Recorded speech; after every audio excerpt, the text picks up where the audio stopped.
Meus amigos, que Jesus nos abençoe. Vamos agora à parte das perguntas e respostas. Todos nós temos perguntas para fazer. Perguntas que a gente gostaria de fazer para os espíritos, né? Perguntas que a gente gostaria de estar registrada em livros para o nosso esclarecimento. E isso a gente sabe que na doutrina espírita nós temos as respostas para as nossas perguntas filosóficas, né? Porque do ponto de vista material não dá. O espiritismo não vai te ensinar a ser um bom profissional, porque aí você aprende na escola. Mas da parte moral, filosófica, o espiritismo sempre responde às nossas perguntas. E eu peguei hoje, para a nossa reflexão, esse livro, Leis de Amor.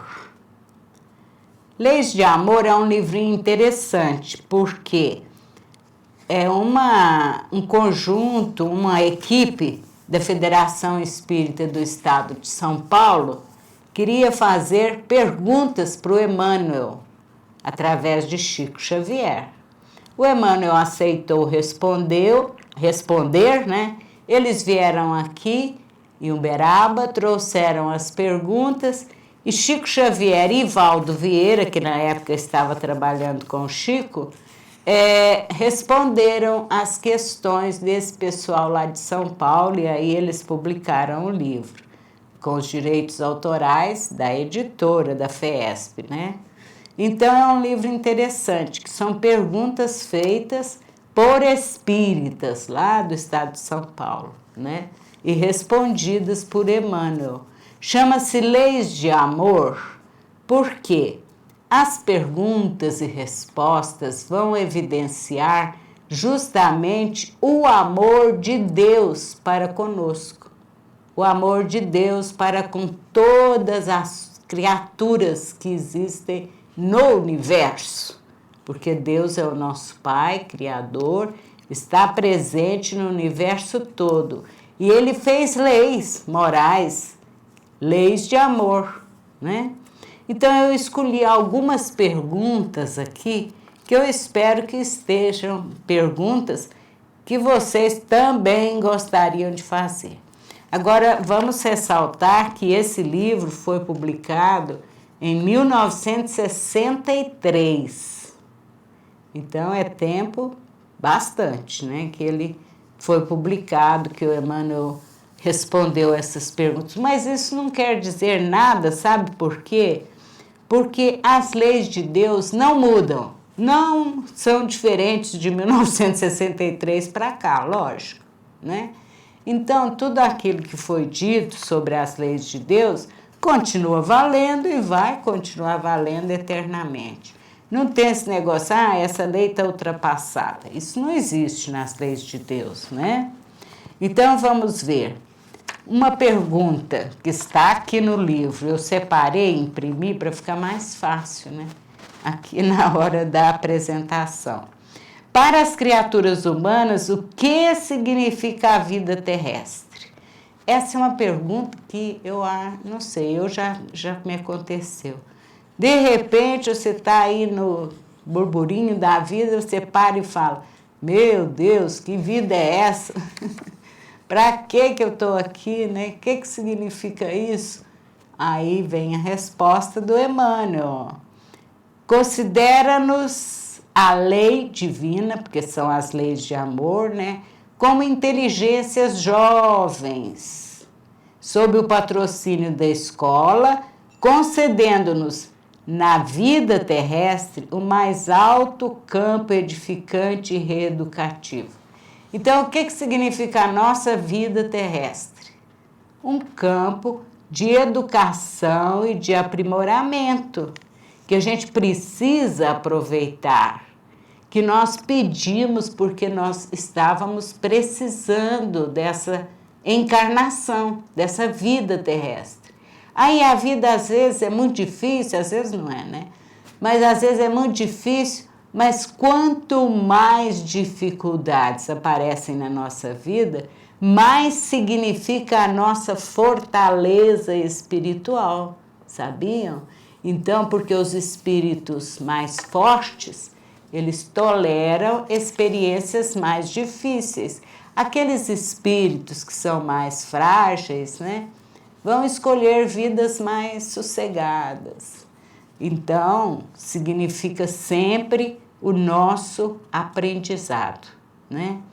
Aí agora algumas perguntas para a parte da família que eles fizeram.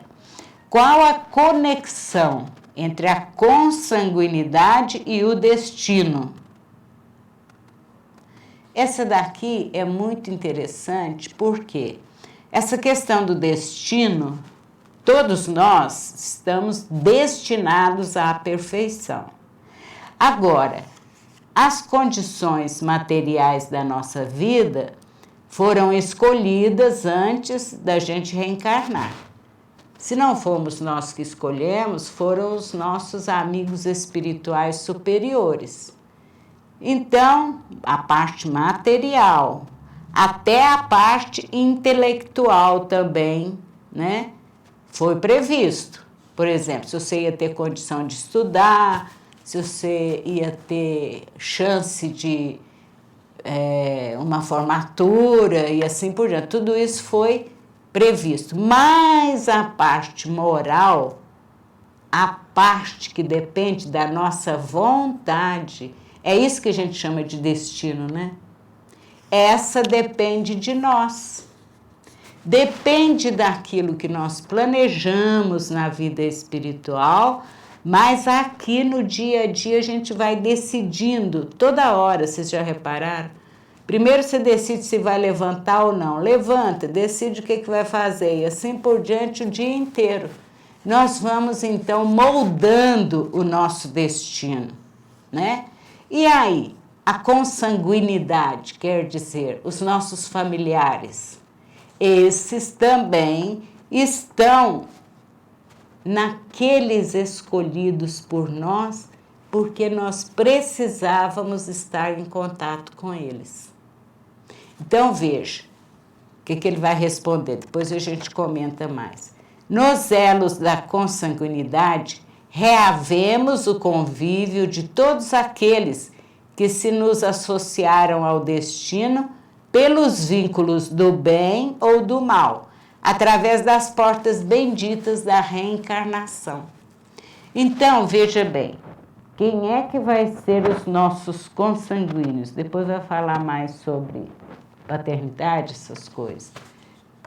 São aqueles espíritos que a gente quer conviver. Para quê? Uns, para a gente acertar as contas. Acertar as contas não é no sentido de vingar, não. Para a gente reparar o mal que a gente fez. Pessoas que a gente não gosta ou que não gosta da gente, né? Precisamos aprender a gostar delas. Então, por exemplo, numa família, o irmão briga para danar, né? Primeiro porque é à toa.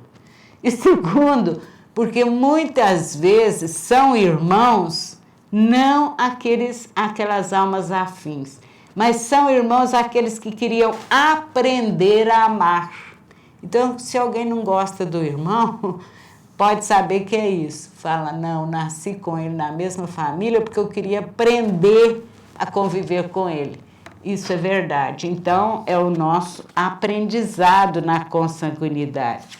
A família, então, a consanguinidade vai trazer para nós a presença daquelas almas que estiveram ligadas a nós já no passado, ou pelo bem ou pelo mal, como diz o Emmanuel, né?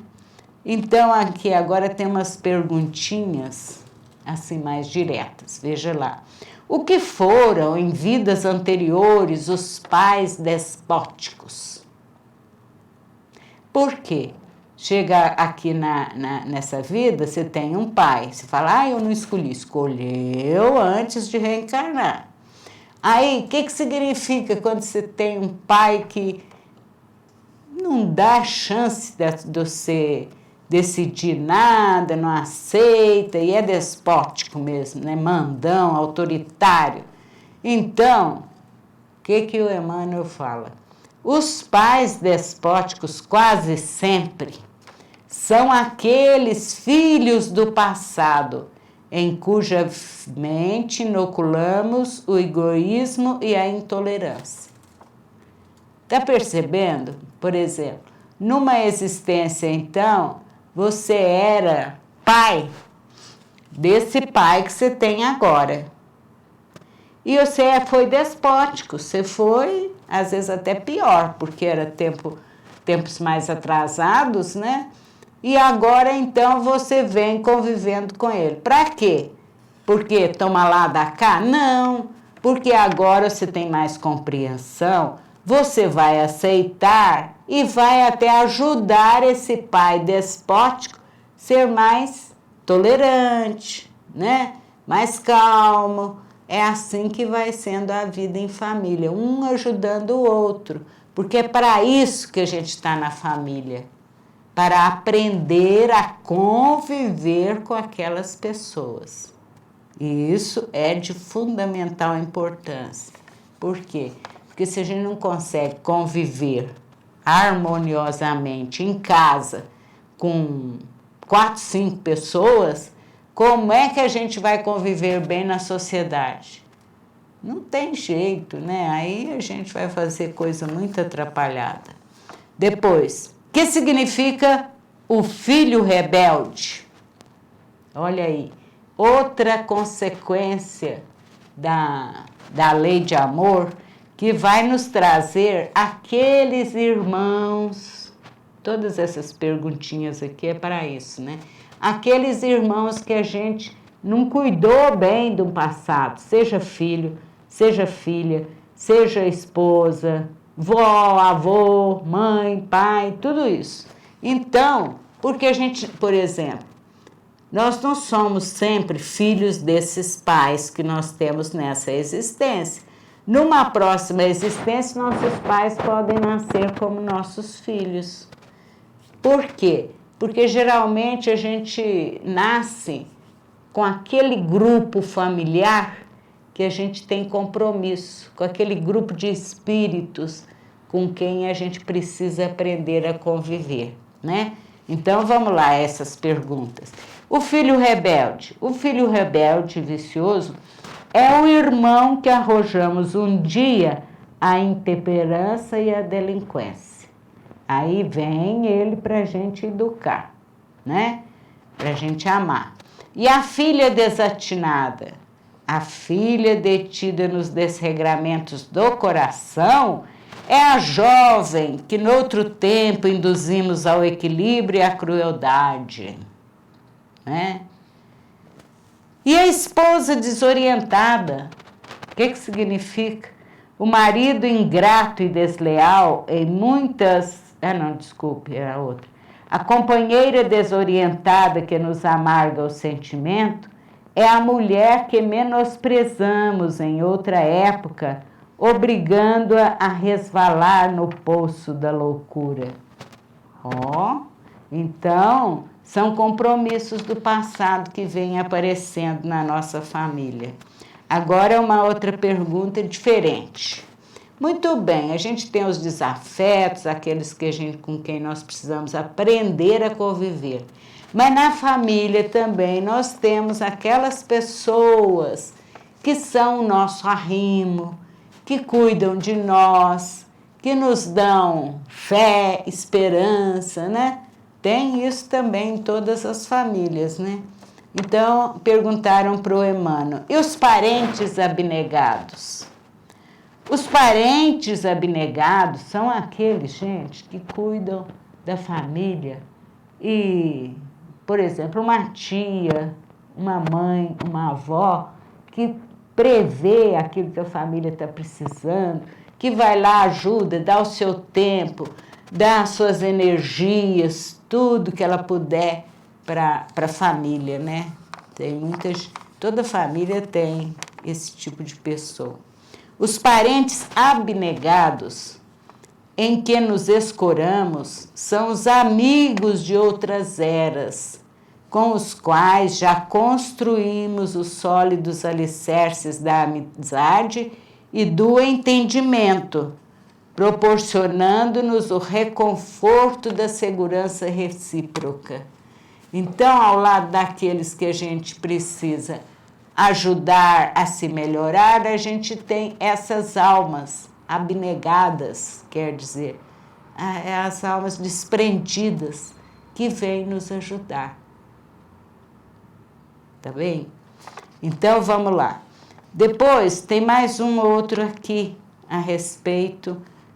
Tem muitas perguntas, né? Depois eu convido vocês a lerem esse livro. Ele é pequenininho de tamanho, mas tem muito conteúdo. Então, em vista de tudo isso, o que nos cabe fazer ante os parentes? Parentes aqui para nós é toda a família, né? Então, diante dos parentes e dos companheiros de jornada, consagremo-nos à felicidade de todos e façamos o melhor ao nosso alcance a benefício de cada um. Então, é esse o resumão. Ou seja, essa resposta aqui fala, de um modo geral, dos parentes, filhos, etc., filhos, mães, pais, etc. O que a gente tem que fazer?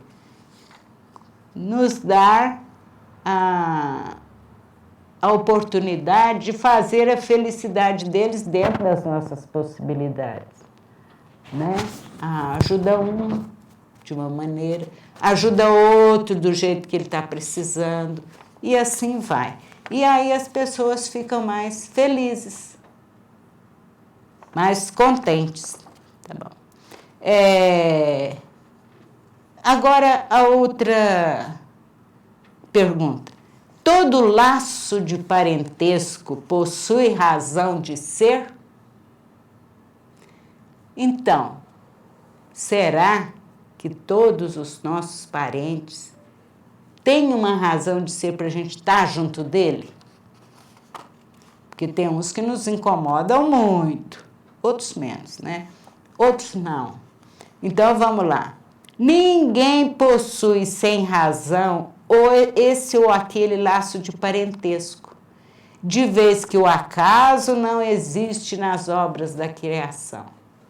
Olha, gente, então não adianta a gente querer ficar reclamando da família, que não gosta, que não quer aquela família. Por quê? Porque essa é a família certa para nós. O pai é aquele que nós estávamos precisando, não é aquele que a gente gostaria. Um pai maravilhoso, perfeito, esse é Deus, em que a gente pode confiar sempre. Mas aqui na Terra todos somos imperfeitos, não pode esperar pai perfeito, nem mãe perfeita, né? Então, gente, a gente sempre escolhe a família antes de reencarnar. Às vezes geralmente a gente não tem competência para escolher, então os nossos amigos espirituais é que escolhem, que vão nos indicar. E isso é muito bom, sabe por quê? Porque se a gente tolera, se a gente ama os parentes, por mais difíceis que sejam, tem tolerância, tem paciência, nós saudamos os nossos compromissos. Saímos dessa existência livres. Aí a nossa saída dessa existência vai ser um voo de libertação, né? Então é isso, meus amigos. Que Jesus possa nos abençoar e nos dar muita paciência, tolerância para com os nossos parentes, né? Que é importante. E leiam esse livrinho, que ele é muito bom. Eu falo livrinho por causa do tamanho da edição que eu tenho, viu? Mas o livro é muito bom. Que Jesus nos abençoe.